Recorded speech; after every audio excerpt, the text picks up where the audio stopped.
Hi everyone, thank you so much for joining me in this lesson. Today I am talking about verbs, very important type of word classes.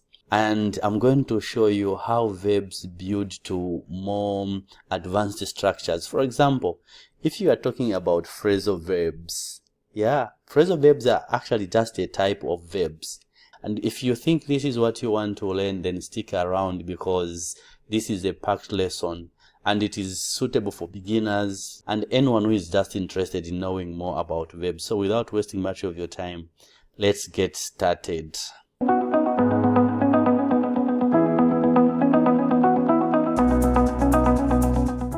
Let's define a verb.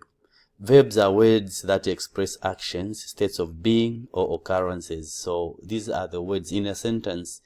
The role of verbs is to just state actions, to tell you about what's happening or the state of being or occurrences. They are the core of the sentence, providing action or linking elements. So apart from just showing you action, states of being, and occurrences, they also act as linking elements in a sentence. It seems that without verbs, sentences will lack direction and purpose, and we are going to prove this point. Let's look at examples. She runs every morning. Now, the word runs is a verb. It is telling us what this person does, and this is action. He is a teacher. The word is a state of being. It's a verb giving us the state of being. Let's look at types of verbs. So verbs can be categorized based on function and usage. So when you look at categorization of verbs, it's in terms of what they do, their function, and how they are used. Let's look at types. We've got action verbs, stative verbs, linking verbs, light verbs, phrasal verbs, finite and non-finite verbs, transitive and intransitive verbs, regular and irregular verbs, auxiliary verbs, same modal auxiliary verbs. And these are the ones that we are going to look at in the lesson. Let me remind you that this is the time when you like and subscribe if you haven't subscribed as we continue with the lesson. So what are action verbs? These describe physical or mental actions. For example, we can have the word run, jump, write, cook. These are physical actions that people or animals or whatever is able to do this action can engage in. Let me give you an example. She runs every morning. I jump every day. I jump every day. I write in my book. She cooks porridge. She cooks porridge. So you can see how we can express what actions are taken by people, and these are physical actions. Let me move on and talk about mental action. Mental actions are things like think, believe, imagine, decide. For example, he believes in hard work. So this is a mental action because it only happens in the mind. Belief is something that happens in the mind. If you say, I imagined him, I imagined him walking with me. I imagined, again, imagination is something that happened in the mind. How about think? I was thinking about you. I was thinking. The action of thinking is mental. So far we have seen that there are two types of action verbs. The first type, they are called physical actions, or they express physical actions. The second type express mental actions. Let me give you an illustration in another sentence. The boy plays in the park while it's supposed to be while the girl. So here it's the boy plays in the park while the girl plays on the football pitch. And that's an illustration. Let's look at stative verbs. These are verbs that describe states of being or conditions. So they are verbs that describe states of being. For example, thoughts, emotions, senses, and possession. Examples be, seem, know, love, on. Let me give you an example. She knows the answer. She knows the answer. That's the state of being. Knowing the answer is not an action. It's just the state of being. They own the car. Own. If you say you own something, it's not an action, but that car is yours, and that's stative verbs. One important thing that you need to remember is that stative verbs are not used in continuous forms. You cannot use stative forms in continuous forms. For example, you cannot say, I am knowing the answer. I am knowing the answer. The correct way to say that is, I know the answer. Or you cannot say, they are owning the car. They are owning the car. No, you say they own the car. Okay, let's now talk about linking verbs. Linking verbs connect the subject to a complement. For example, a noun or an adjective. Common linking verbs are be, seem, become, appear, look, feel. Now, I'm going to give you examples so that you see how these verbs link the subject to a complement. She is a doctor. She is the subject in this sentence. Doctor is a complement. Now, if we look at doctor, doctor is linked back to she using the word is, which is a verb. The cake smells delicious. Again, delicious is connected to the cake by the verb smells. The cake smells delicious. You can see how the complement and the subject are connected by a linking verb. Let me give you a sentence without a linking verb. The cake delicious. It doesn't sound good, but if we add a linking verb, it's going to be the cake smells delicious. Okay, we are moving on and we are looking at light verbs. Light verbs have little meaning on their own, but combine with nouns to create specific meanings. So, light verbs are verbs that come with little meaning, but when you combine them with nouns, they give you specific meanings. Common examples include make, take, do, have, give. Let me use these in an example. Take a nap. Take a nap.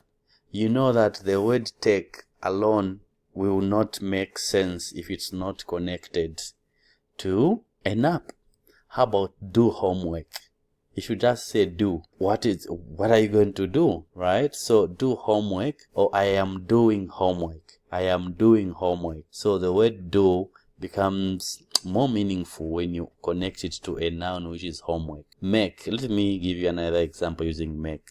Make a decision. Again, you can see the pattern is just the same thing. If you've got any questions, don't forget to ask in the comment section. We are going to answer those questions. Now, another type of verbs which is very important is phrasal verbs. Like I mentioned at the beginning, phrasal verbs are formed by combining a verb and one or more particles.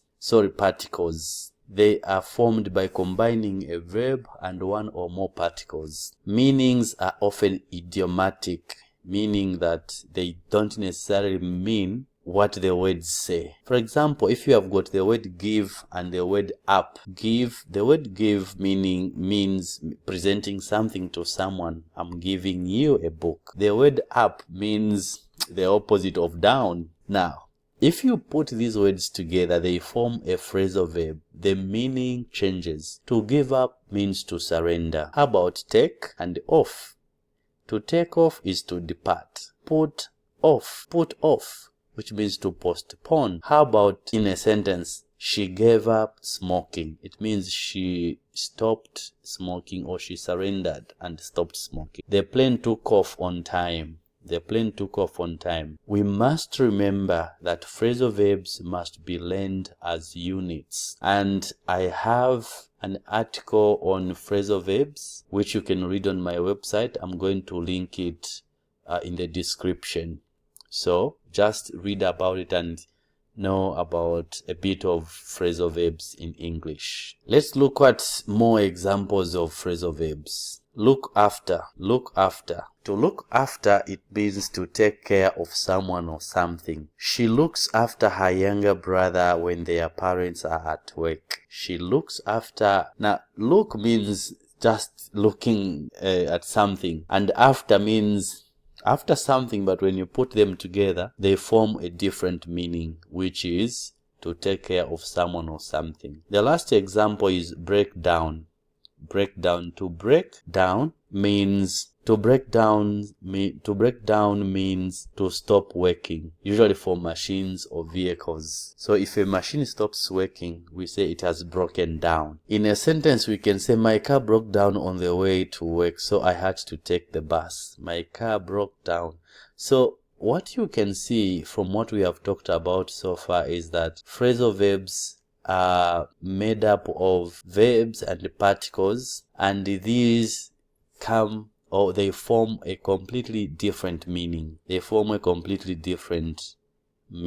Okay, let's now look at finite and non-finite verbs. Finite verbs show tense and agree with the subject. Now, don't worry about agreement. At the beginning, I said verbs help us to build on advanced structures. So in the coming lessons, we are going to look at agreement in English. So for now, if you are going to watch this video at the time when I will have added that lesson, then you will see it in the description. If you are watching this video before that lesson, then just be patient. Okay, so two things that are coming out from finite verbs. Firstly, they show tense. As you can see in the example, she writes very well. So the word writes, we've got S there, which shows that this is in simple present tense. And then they agree with the subject. So you can see that she writes agrees with she, is agreeing with the pronoun she, which is singular. If the pronoun was plural, the sentence was going to be they write very well. They write very well. You can see that how agreement works, but for now that lesson is coming. And then let's look at non-finite verbs. These do not show tense, and they include infinitives, they include gerunds and participles. Now, let's look at examples. Writing a letter is fun. Writing a letter is fun. Now, if you listen to this sentence, you see that it doesn't have a specific time, like they wrote it, they are writing, or they will write. We don't have the past, the present, and the future. It's just talking about what is fun without giving a specific tense or specific time when that writing a letter is fun. The structure that is used in that example is a gerund. Again, that topic is coming. Let's go to the next sentence. Walking in the corridor, Msonda met John. This one, again, what we are using is a participle showing us the action, and actually a participle shows two actions, as in this sentence where we have seen Msonda walking in the corridor, and secondly Msonda meeting John. So there are two things here. But again, there is a lesson that's coming on participles. I just want to show you how verbs are very important in understanding advanced structures. So we need to understand this. You can go to my website and read more about this if you don't understand, and then you are going to learn more about participles when the lesson comes. Let's look at transitive and intransitive verbs. Transitive verbs require a direct object. Now, every sentence has a subject and a predicate. We are going to look at this in the coming lessons. But the reason why I'm mentioning all the topics that we are going to learn is the fact that you need to begin to think about verbs, understand verbs, so that when we reach those topics, you can refer back to this lesson and say, okay, now it makes sense. So knowing transitive verbs as verbs that require a direct object, let me introduce a sentence. A sentence has got a subject and a predicate. The subject is usually a noun or a pronoun, as in she reads a book. So reads a book in this example is a predicate. But a predicate is made up of a verb and other elements, which could be object or complements. So for now, let's just know that a transitive verb requires a direct object. So like she reads a book. A book is a direct object of the verb reads, because it is what she reads. You are going to understand this point when we move to intransitive verbs. Let's look at intransitive verbs. These do not take an object. For example, when you say he sleeps what? it doesn't mean that he sleeps. This verb, for example, you can use it without mentioning the object. Let me give you an example, going back to transitive verb. He kicked the ball. He kicked the ball. That sentence makes sense. But if I just said he kicked, we are going to say, what did he kick? Which is the object, right? So certain verbs, you cannot use them without an object, and other verbs, you can use them without an object. And this is why we are saying transitive, you need to have an object. Like he kicked the ball. The ball has to be there for the word kick to make sense. Okay, if you've got questions and you do not understand anything, please, the comment section is welcoming you. Write questions and I'm going to make a remedial lesson, or I'm going to answer you in one way or the other. Let's look at regular and irregular verbs. Regular verbs form the past tense by adding ed, for example, or they form the continuous tense by adding ing. So you can see that when you are learning English and you want to form the tense, there is already a regular way of doing it. For past tense, you add ed. But I'll give you an example. Walk, past tense is walked. Play, past tense is played. And we can give an example in a sentence. Muzo played the soccer. However, irregular verbs, they have a unique past form. For example, you can say go. You don't add ed to the word go to form the past tense. You say went. The word write, you don't say writed.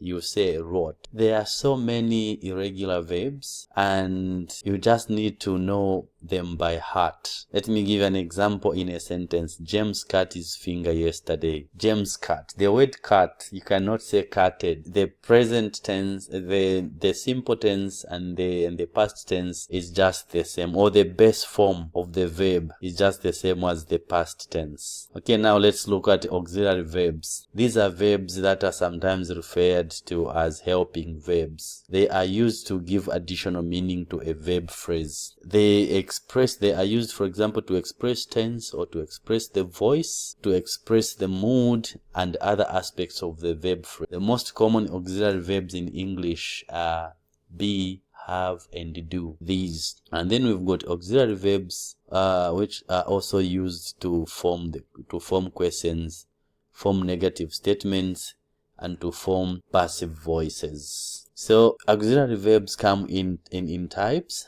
and the first one we are going to look at primary auxiliary verbs. These are verbs which are used to express tense, voice and mood. So we have be, and the verb be transforms itself into am. If you are talking about yourself, first person, for example, I am going. The word am is complementing going and it's giving us the tense. For example, when you say I am, it means things are happening. If you say I was, the verb be becomes was if you are talking about it in the past. For plural, you say they are writing the test. They are learning from the teacher. You can also say they were learning. And then we have have, has, which forms has and had. He has eaten. I have eaten. If we are talking about it in the past, we say I had eaten. He had, they had, like that. Plural for first person. We have eaten, we had eaten. Then we have do. Those are the examples. Then we have modal auxiliary verbs. Modal auxiliary verbs help express possibility, ability, obligation, and permission. For example, we have can and could, may and might, will and would, shall and should, must. Then we've got ought to. For example, I can swim, which is ability, but when you say you must finish your homework, it's a necessity that you finish that homework. And there are times when we can substitute modal verbs with other words. For example, instead of saying, now remember we said they express possibility, they express ability, obligation and permission. We can use those words. For example, we can say it is necessary to leave early. It is necessary to leave early. Instead of saying you must leave, if you don't want to sound like you are commanding someone like you must leave early, you can say it is necessary to leave. Or if you want to show ability, instead of saying you can swim or he can swim, you can say he is able to swim. He is able to swim. And now let me explain something here. This is how rewrites or transformations are formed. The first, maybe the original may come with the word must. For example, you must leave early, and then they say begin, it is. You know that must represents necessity. So all you do is change that sentence to it is necessary to leave early. So it's very important to understand which of these modal verbs express ability, obligation, and permission. If someone says, may I go to the loo? For example, if you are a student in the classroom, you could be asking for permission.